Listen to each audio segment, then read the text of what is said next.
Dieu est bon, mais nous avons tendance à oublier et qui est Dieu et la signification du mot bon.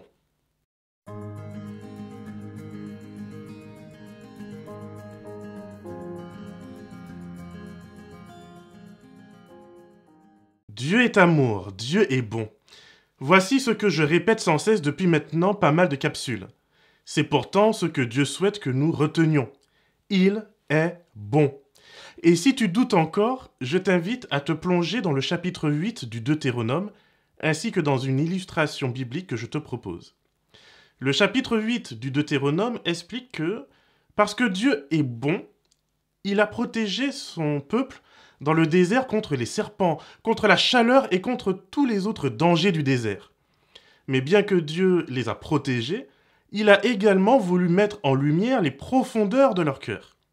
Après tout, on sait tous qu'il est bien plus facile d'être poli quand tout va bien. Par contre, lorsque ça va mal, aïe aïe aïe, c'est là où on révèle sa nature profonde. Comme le montre si bien le livre L'influence de l'odeur des croissants chauds sur la bonté humaine, il ne faut pas beaucoup pour tourner une personne ordinaire en un véritable monstre. Dieu avertit donc son peuple qu'avec le temps, avec les richesses, avec les bonnes odeurs de croissants chauds, ils commenceront à l'oublier. Ils le délaisseront et finiront par se convaincre qu'ils n'ont pas besoin de Dieu. À travers Israël, Dieu nous met en garde encore aujourd'hui. Ne laisse pas ton confort et ne laisse pas tes réussites te faire oublier Dieu. Parce que si ta relation avec lui dépend uniquement de ton besoin de bénédiction, eh bien, Dieu, lui, il va rester intègre quoi qu'il en coûte. Je t'invite à lire avec moi ce passage que l'on trouve dans le premier chapitre des Rois d'Israël au chapitre 3. Je t'invite à prendre le temps de lire les versets 1 à 15, même si aujourd'hui je vais attirer ton attention sur les versets 3 à 5. Voici ce que dit le texte.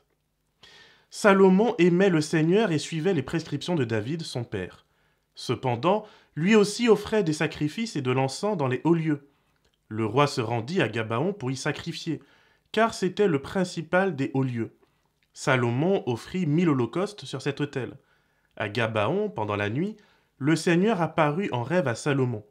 Dieu lui dit « Demande ce que tu veux, je te le donnerai. » 1 Roi 3, les versets 3 à 5, me montre que face à un homme, qui plus est, le roi de tout Israël, qui représente exactement à ce moment la dérive dont Dieu a averti son peuple dans le Deutéronome.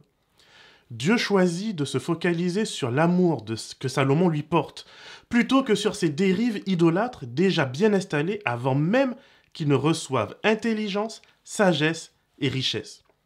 Malgré ce penchant idolâtre, Dieu donne quand même à Salomon un chèque en blanc.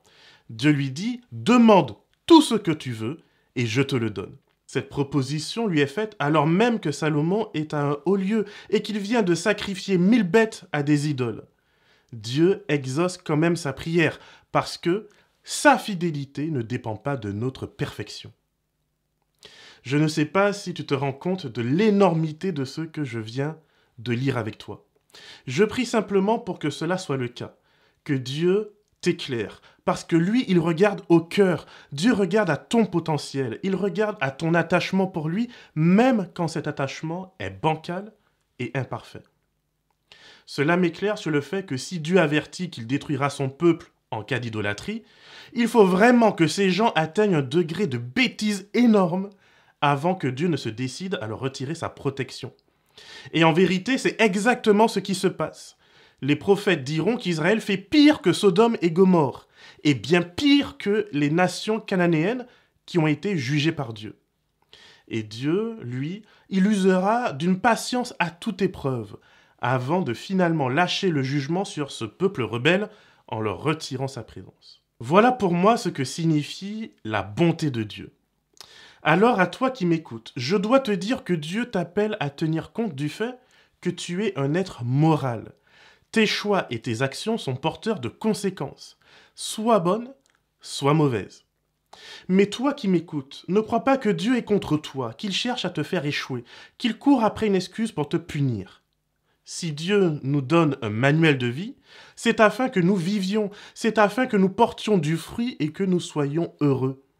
Voici les promesses par lesquelles Dieu s'introduit dans les premiers versets de ce chapitre 8 du Deutéronome. L'objectif de Dieu, c'est de nous former à son image. Ce cursus n'est pas toujours de tout repos, je le sais bien. Mais Dieu ne nous promet pas une croisière all-inclusive. Il ne cherche pas des fainéants ni des profiteurs. Il est le roi de l'univers, il a un royaume administré, et c'est une bonne nouvelle.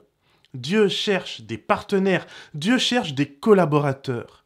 Dieu souhaite travailler en équipe et il te veut dans son équipe.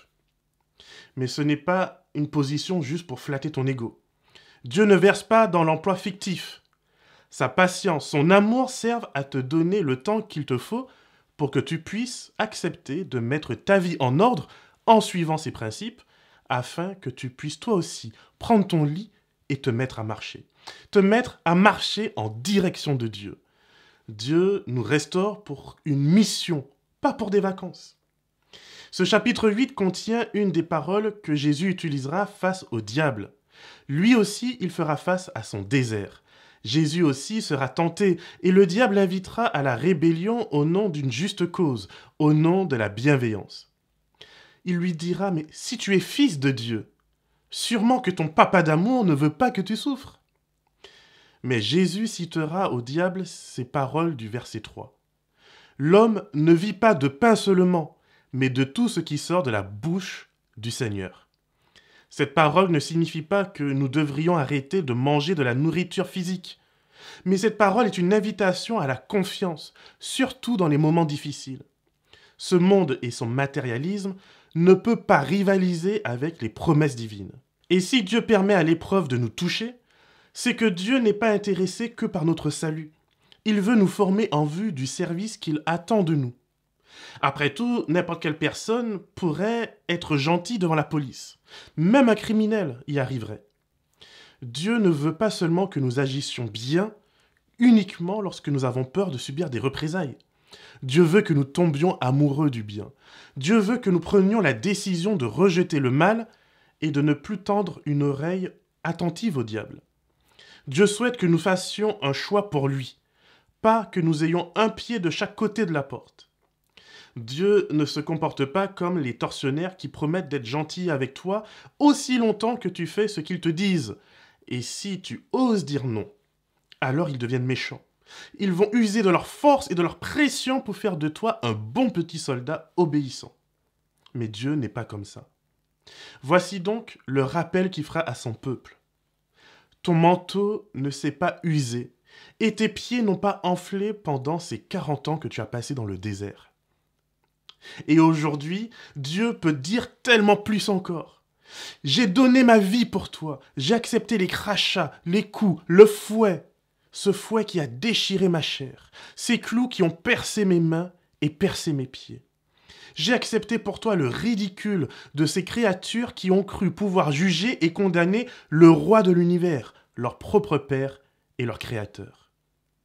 Jésus a supporté la dégradation de sa dignité la plus sévère, parce qu'il pensait à cette petite lueur qui habite dans nos cœurs. Jésus a pensé à cette loi écrite dans nos cœurs et qui nous interpelle sur l'état de notre monde, sur l'état de nos familles et même sur l'état de nos églises.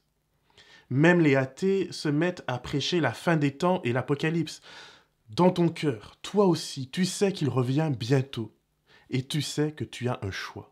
Tu peux supprimer cette petite voix, discrète, tenue, à peine perceptible. Ou tu peux t'arrêter et dire comme Samuel, « Parle Seigneur, car ton serviteur ou ta servante est prêt à t'écouter. » Si tu penses que vivre avec Jésus signifie une vie dépourvue de règles et de commandements, alors, désolé de te le dire, mais tu te trompes. Jésus nous a lui aussi laissé un manuel de vie. Le Nouveau Testament contient environ 1050 commandements qui nous sont donnés soit par Jésus, soit par ses apôtres. Mais t'inquiète pas, je t'en parlerai plus en détail dans une prochaine vidéo. Pour le moment, souviens-toi que Jésus s'adresse encore à toi aujourd'hui. Il te propose son joug, il te propose d'accepter son autorité. Cette autorité est légère et facile à porter, mais tu dois quand même choisir de la porter. Tu dois choisir de la respecter. Tu dois quand même choisir de lui faire confiance. Tu dois quand même venir te nourrir à la bouche de Dieu. Car tu ne pourras pas vivre de ce que ce monde a à t'offrir. Mais tu pourras vivre éternellement si tu n'oublies pas qui est ton Créateur. Que le Seigneur te garde et te bénisse, et qu'il fasse de toi une source de bénédiction pour l'éternité.